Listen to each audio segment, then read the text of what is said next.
कुछ ऐसी हैबिट्स जो अगर तुम फॉलो करते हो अपने टीनेज ईयर्स में, तो तुम्हारी हाइट ग्रोथ में तुम्हें बहुत ज़्यादा मदद मिलेगी और हो सकता है तुम अपने जेनेटिक पोटेंशियल को भी क्रॉस कर दो। तो सबसे पहली चीज़ आती है वो डाइट। अब बहुत सारे लोग ना डाइट में क्या मिस्टेक्स करते हैं मैं बताता हूँ। देखो, उन्हें लगता है ना कि वो सिर्फ और सिर्फ अगर दूध में कुछ चूरन वूरन मिला के पी जाएंगे या फिर कोई ऐसा सप्लीमेंट मिला के पी जाएंगे तो उनकी हाइट बढ़ जाएगी।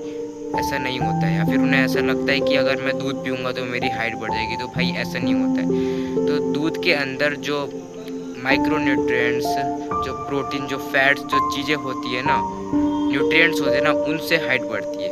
अगर तुम उसके जगह दूध की जगह किसी और चीज़ से भी लोगे उन चीज़ों को, तो फिर भी तुम्हारी हाइट में सेम इम्पैक्ट ही पड़ेगा। ठीक है, तो ज़रूरी नहीं है कि तुम कोई एक स्पेसिफिक फूड खाओ अपनी हाइट के इंक्रीज़ के लिए। ठीक है, तो अपने डाइट में तुम्हें प्रोटीन वाली चीज़ें डालनी है। वो क्या होती है? ज़्यादातर वाइट चीज़ें ही होती है, जैसे कि एग्स, डेयरी मिल्क प्रोडक्ट्स, दूध, दही, पनीर, ये सब। और अगर नॉन वेजिटेरियन हो तो बाकी तुम्हारा मीट वगैरह, चिकन, अंडे, फिश, ये सब। ठीक है, तो क्योंकि ये चीज़ें तुम्हें इसलिए डालनी है क्योंकि इसमें प्रोटीन तो होता है, लेकिन उसके साथ साथ बाकी माइक्रो न्यूट्रिएंट्स भी होते हैं, वो भी अच्छी मात्रा में। और बहुत सारे लोग डाइट में क्या मिस्टेक करते हैं कि वो लोग प्रोटीन तो बिल्कुल बढ़ा लेते हैं पर उनके कैलोरीज बहुत कम होती है। पर भाई ऐसा नहीं होता, तुम्हें प्रोटीन के साथ साथ कैलोरी सरप्लस में भी खाना है और तुम्हें अपने फैट्स का भी ध्यान रखना है। ठीक है, अगर तुम अपने फैट्स और कार्बोहाइड्रेट्स का भी ध्यान रखोगे तभी तुम कैलोरी सरप्लस में खा पाओगे।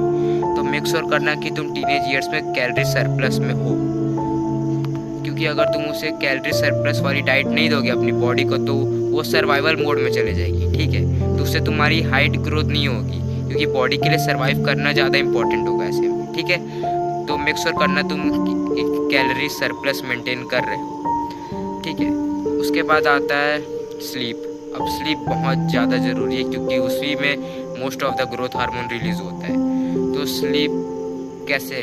स्लीप सबसे पहले ना तुम्हें कैसे इम्प्रूव करनी मैं बताता हूँ। स्लीप इम्प्रूव करने के लिए तुम्हें कम से कम 8 से 10 घंटे सोना है, या फिर इतना सोना जितना तुम्हारी बॉडी चाहती है। जब तुम्हारा नेचुरली नींद खुले तुम्हें तब उठना है। ठीक है, और तुम्हें एक टाइम पे सोना है, ऐसा नहीं है कि किसी दिन 10 बजे तो किसी दिन 2 बजे। ठीक है, ऐसे वक्त ऐसा कांड मत करना।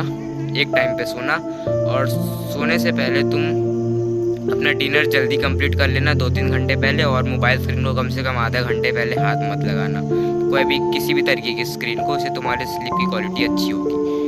ठीक है, अगर तुम ये मेरी बताई हुई 2 चीज़ों को करते हो तो तुम्हारी हाइट में बहुत ज़्यादा ही तुम्हें इंक्रीज़ देखने को मिलेगा, और specially in your teenage years.